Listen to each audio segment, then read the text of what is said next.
أنت العالم بالحال وبسوء في الأحوال، فلو قلبي ربي مال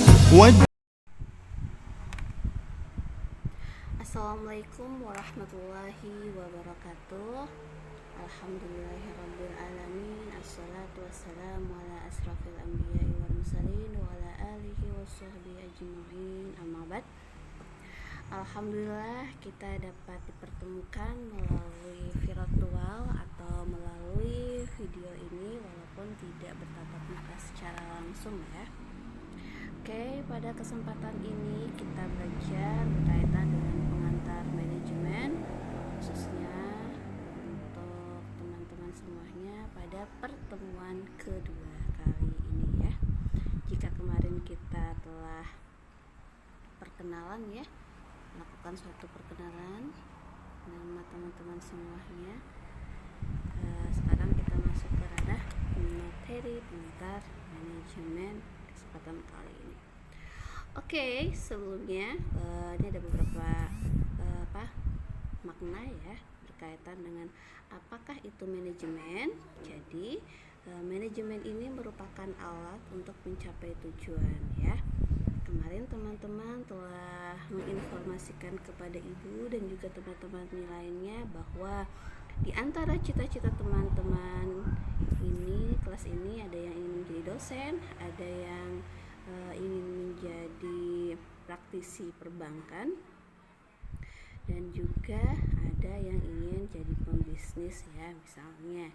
Nah, untuk mencapai tujuan tersebut maka teman-teman perlu sebuah alat yang namanya manajemen ya. Nah, dengan manajemen ini maka daya guna dan hasil guna unsur-unsur manajemen akan dapat ditingkatkan. Jadi beberapa hal nanti yang kita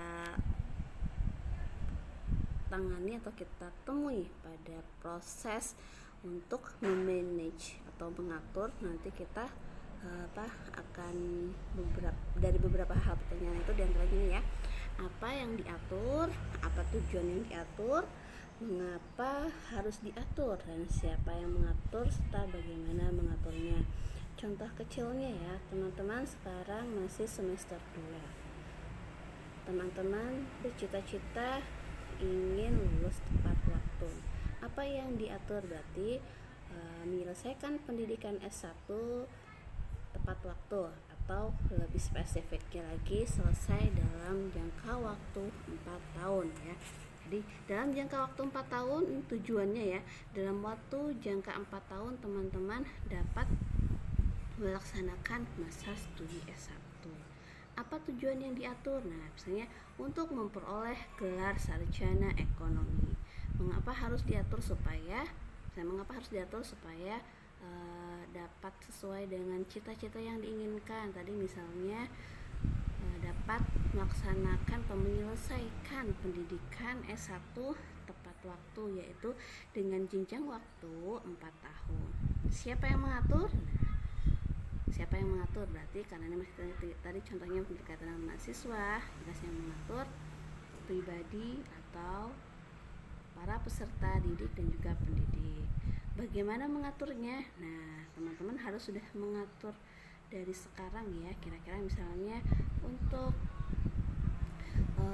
syarat lulus diantaranya adalah teman-teman telah lulus atau mengikuti ujian BTA-PPI. Maka teman-teman harus mengatur suatu kegiatan. Misalnya belum lulus pada saat semester ini, maka teman-teman semua punya target kiranya nanti untuk lulus ujian BTA-PPI semester berapa, seperti itu ya. Baik, tadi kita bicara tentang manajemen. Jadi manajemen ini merupakan suatu alat untuk mencapai tujuan. Nah, alat tersebut dapat digunakan manakala ada subjek penggeraknya atau pelaku yang melaksanakan atau memegang kendali alat tersebut. Nah, pemegangnya ini nanti adalah siapa? Kita, yaitu manusianya sebagai subjeknya ya. Jadi apa sih sumber daya manusia itu? Kalau manusia adalah makhluk hidup yang memiliki akal pikiran, ya, dan juga budi pekerti, itu manusia ya. Hewan pun juga sama-sama makhluk hidup, tapi jelas berbeda antara makhluk hidup hewan dan juga manusia. Ada jin, setan, malaikat, mereka semua adalah makhluk hidup, di mana makhluk hidup tersebut memiliki tugas dan fungsi yang berbeda-beda ya. Kalau tugas kita sebagai manusia apa teman-teman? Ada yang ingat dan ada yang tahu? Ya, tugas kita sebagai manusia tidak lain yaitu untuk menyembah Allah, ya, menyembah Allah. Telah jelas sekali diterangkan dalam Al-Quran yang menyatakan, dan tidaklah aku ciptakan jin dan manusia melainkan untuk menyembahku, ya.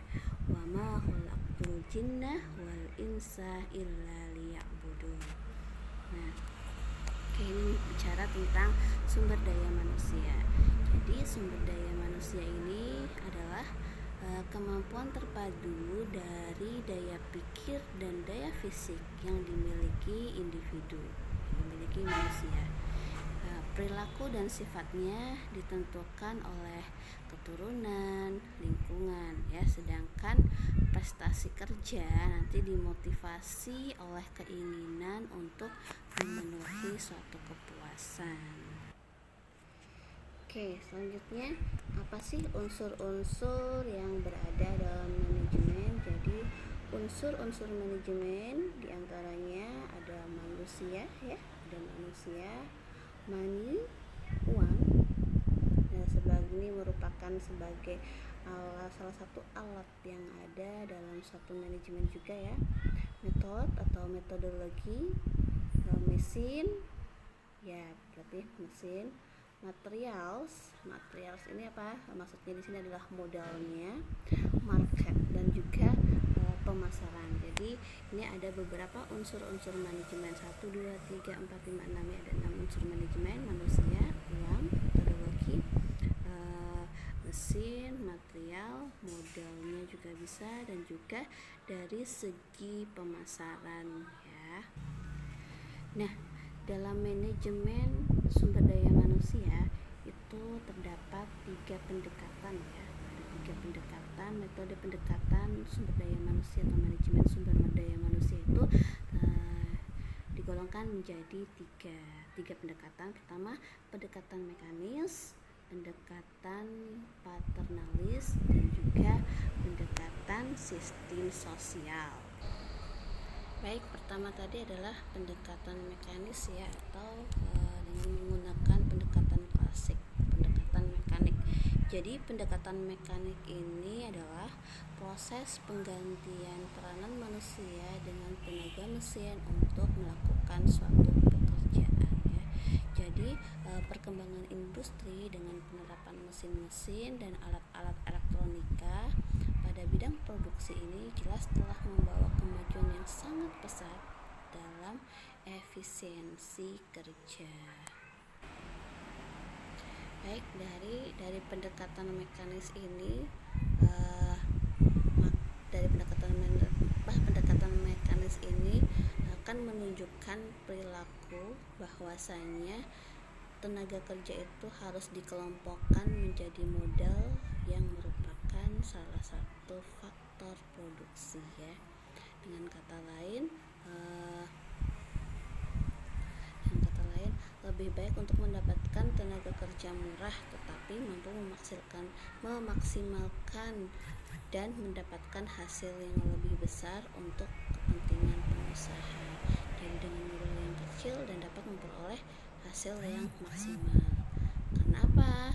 Karena jelas penggunaan tenaga mesin dan juga tenaga manusia jauh lebih relatif efisien dibandingkan memang menggunakan tenaga mesin. Itu ada beberapa hal, ya. Namun tak perlu kita sadar juga bahwasanya pendekatan mekanis ini pasti akan menimbulkan beberapa persoalan, ya. Di antaranya persoalan melalui pendekatan mekanis ini, pertama ini kemajuran teknologis. Kenapa? Karena masyarakat atau pekerja kehilangan pekerjaannya karena pengembangan masing-masing atau teknik produksi yang baru dialihkan oleh tenaga mesin dibandingkan manusia ya. Selanjutnya dari segi keamanan, maka seseorang akan kehilangan pekerjaan juga,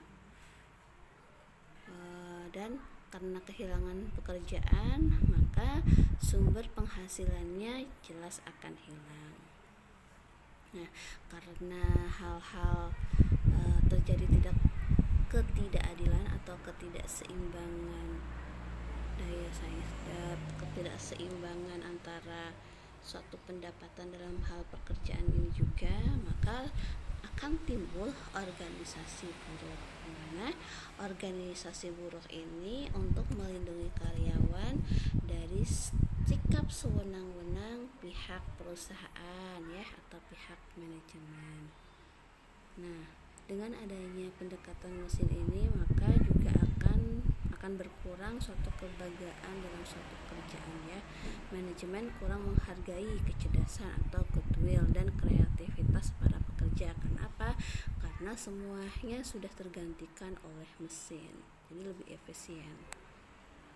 Misalnya untuk menghasilkan 10 sambal dengan 100 sambal, kalau 10 misalnya ini adalah perusahaan sambal misalnya ya, dengan menggunakan mesin maka suatu perusahaan tersebut dapat memproduksi 1000 sambal dibandingkan dengan menggunakan tenaga manusia.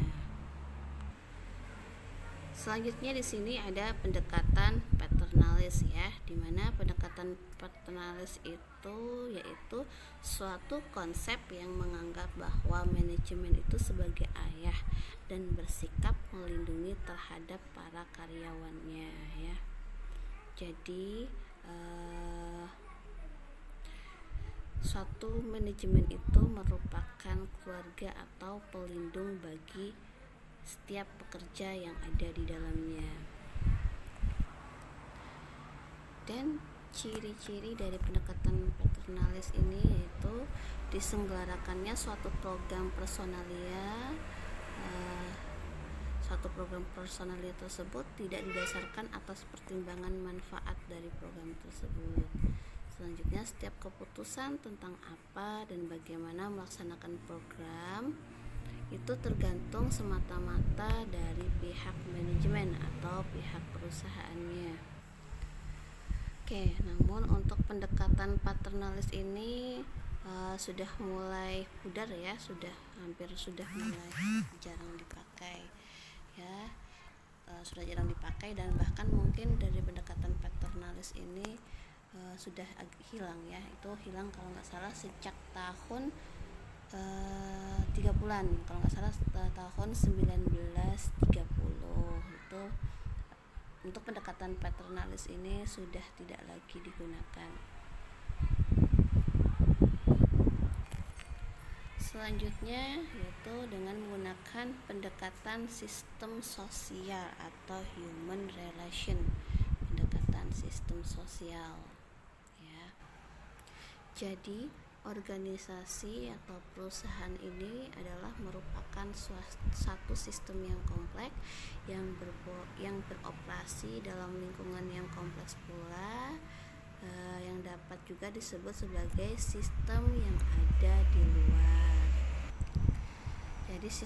Jadi sistem di luarnya ini adalah maksudnya eksternal dan internal ya. Untuk internalnya berarti organisasi suatu perusahaannya, sistem yang ada dalam suatu organisasi perusahaan, sedangkan sistem yang ada di luar ini lebih ke ranah eksternal, contohnya misalnya kebijakan pemerintah.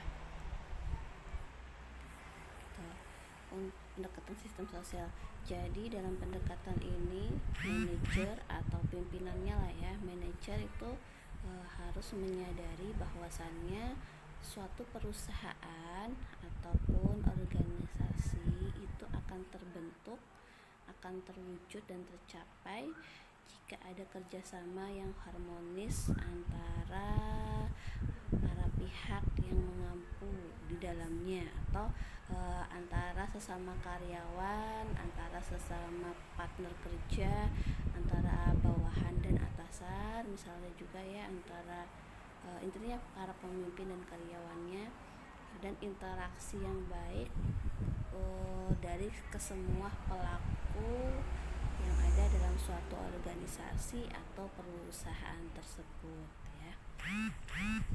Jadi untuk pendekatan ini ya, untuk pendekatan sistem sosialis ini itu dilandaskan pada adanya saling ketergantungan, interaksi dan hubungan antara semua pengampu individu yang ada dalam pada suatu organisasi ataupun suatu perusahaan. Nah, adanya interaksi antara suatu anggota atau badan usaha perusahaan lah ya, maka nanti akan terbentuklah yang namanya sistem, di mana sistem ini merupakan proses atau kelompok-kelompok yang saling terkait ya. Karena sistem itu berarti saling adanya keterkaitan, adanya keterkaitan antara tugas manajer, tugas karyawan, atau antara ketua, antara sekretaris, bendahara. Ini misalnya dalam organisasi kelas ya, kosma, sekretaris, bendahara, itu semuanya agar kelas tersebut dapat berjalan sesuai dengan tujuan yang ingin dicapai, maka semuanya harus mematuhi sistem yang telah ditentukan atau yang telah disepakati. Jadi dalam pendekatan sistem sosial ini maka perlu juga diterapkan komunikasi yang baik terhadap semua anggota atau masyarakat perusahaan yang ada di dalamnya. Nah, dengan adanya komunikasi yang baik, maka akan terjadi pula umpan balik yang baik, bahkan sampai dengan suatu ranah kepositifan. Nah, dengan bagaimana sih komunikasi yang baik itu ya? Komunikasi yang baik maka harus komunikasi yang terjadi dalam dua arah, dua arah. Jadi tidak para pekerja mendengarkan atasannya, atasan juga mendengar bawahannya. Jadi terjalin saling komunikasi yang baik. Baik, ini ada fungsi MSDM ya, fungsi manajemen sumber daya manusia.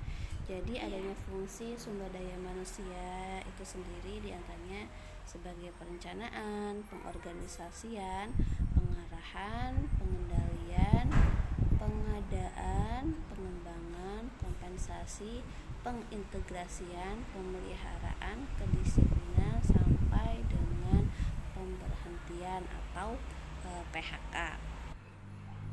Baik, jadi itu fungsi manajemen sumber daya manusia ya. Oh ya, ini fungsi manajemen sumber daya manusia. Kalau fungsi manajemen itu apa? Ya, belum sempat Ibu tuliskan di sini ya. Oke, jadi fungsi manajemen itu umumnya ada 4 ya. Ada 4 fungsi manajemen, diantaranya pertama, bisa teman-teman catat ya. Pertama itu adalah perencanaan atau planning. Itu fungsi manajemen. Selanjutnya pengorganisasian atau diorganizing. Jadi tujuan itu perlu diatur, diorganisasikan ya. Selanjutnya ada penggerakan. Jadi manajemen ini bertugas sebagai penggerak ya. Selanjutnya lagi, selain sebagai penggerak, fungsi manajemen juga sebagai pengendalian, controlling ya.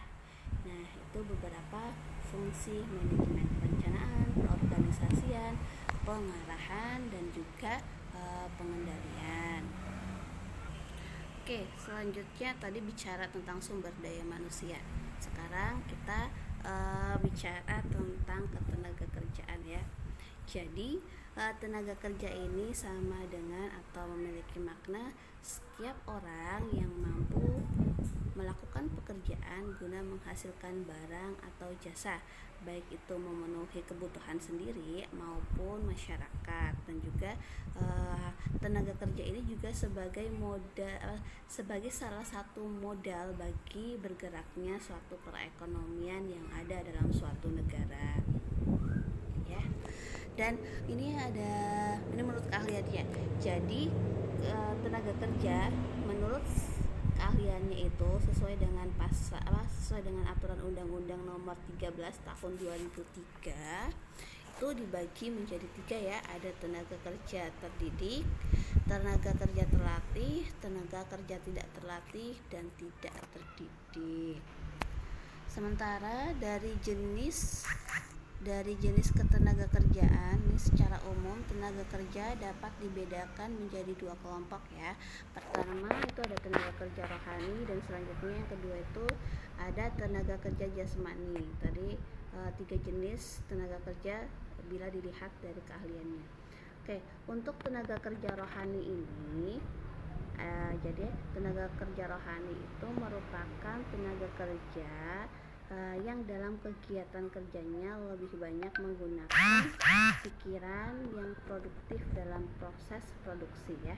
Contohnya di sini misalnya seorang manajer, terus direktur, ya, itu tenaga kerja rohani. Karena manajer berarti lebih ranah penggunaan pemikiran dan mengatur karyawan yang ada gitu ya. Itu dalam tenaga kerja dengan sistem rohani.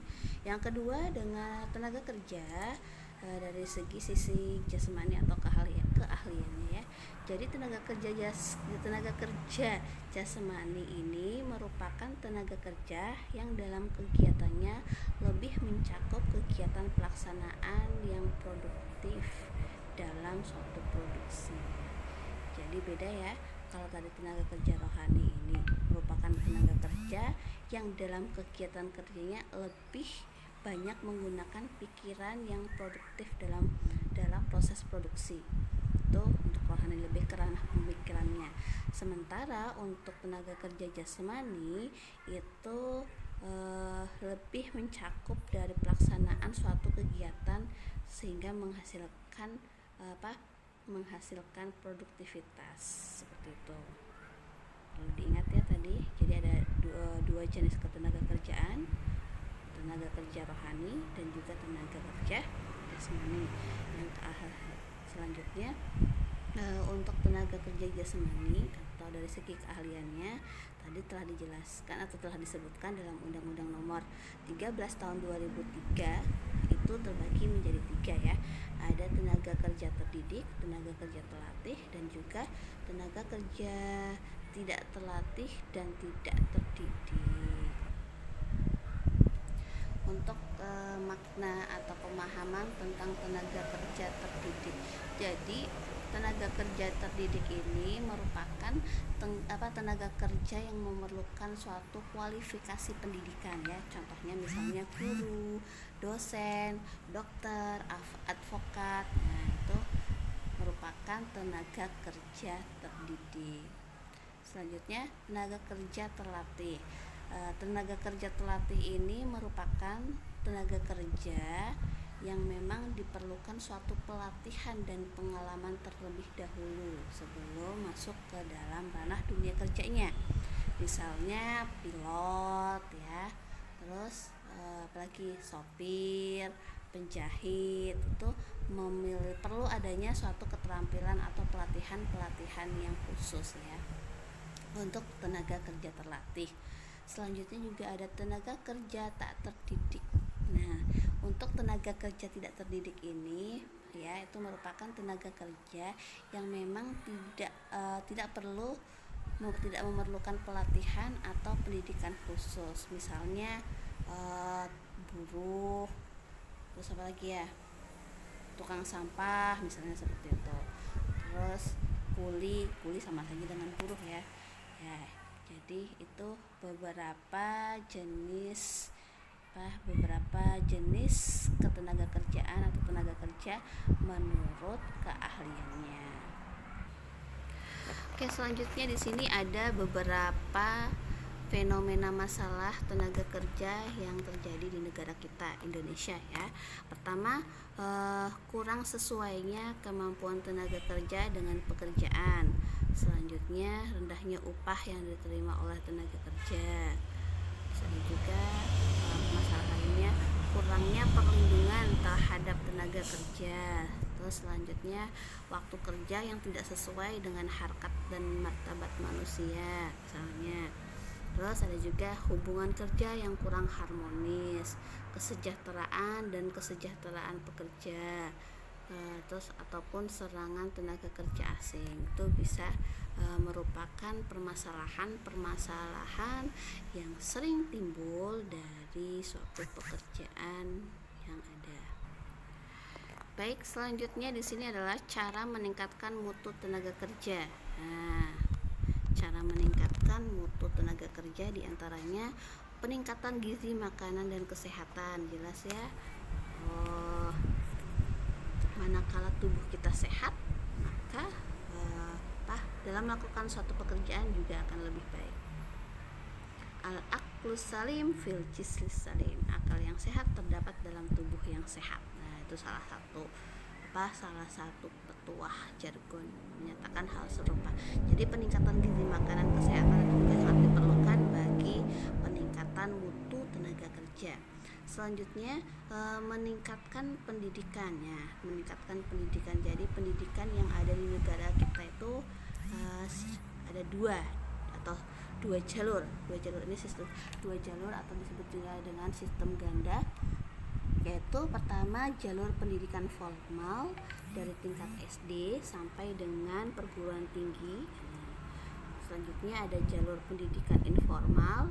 Nah, pendidikan informal ini bisa melalui pelatihan maupun kursus-kursus, atau juga dapat dilakukan melalui balai latihan kerja, misalnya diselenggarakan oleh Disnaker. Selanjutnya, untuk meningkatkan mutu tenaga kerja ini, maka dapat dilakukan kerjasama antara dunia pendidikan dengan dunia kerja ya. Misalnya di sini siswa diberi kesempatan magang kerja sebagai latihan kerja, sehingga dia memiliki kemampuan yang nyata dan dapat melaksanakan suatu pekerjaan yang nyata, bukan cuma sekedar teori saja, tapi dia mendapatkan pengalaman yang real, yang nyata dari suatu perusahaan ataupun lembaga yang ditempatkan atau sebagai latihan magang. Dan nanti untuk para peserta didik yang memang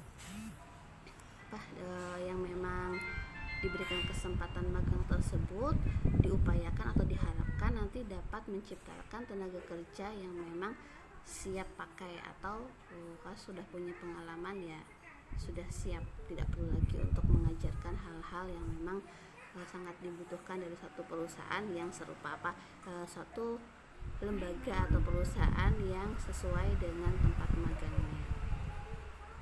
Jadi pengalaman itu memang sangat penting ya. Makanya ada pepatah atau petuah yang menyatakan adalah pengalaman itu adalah guru yang terbesar.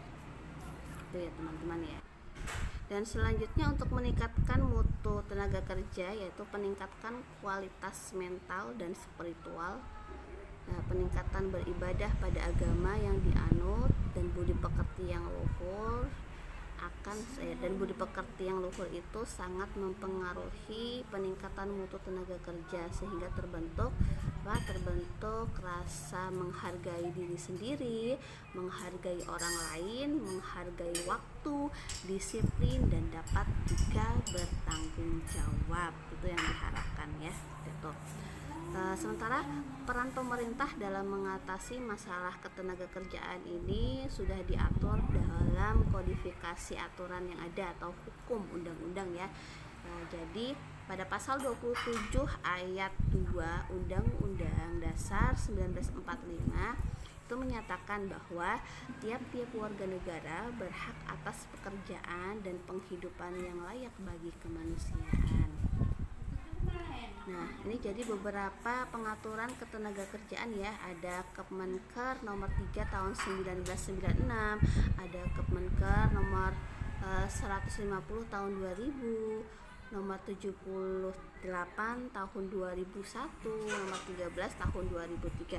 Nanti teman-teman bisa cari kalau ingin mengetahui isi kalau teman-teman ingin mengetahui isi aturan pemerintah tentang ketenagakerjaan itu apa saja, bisa teman-teman lihat di Google ya, cari dengan kata keyword sesuai yang ibu berikan di sini, gitu ya.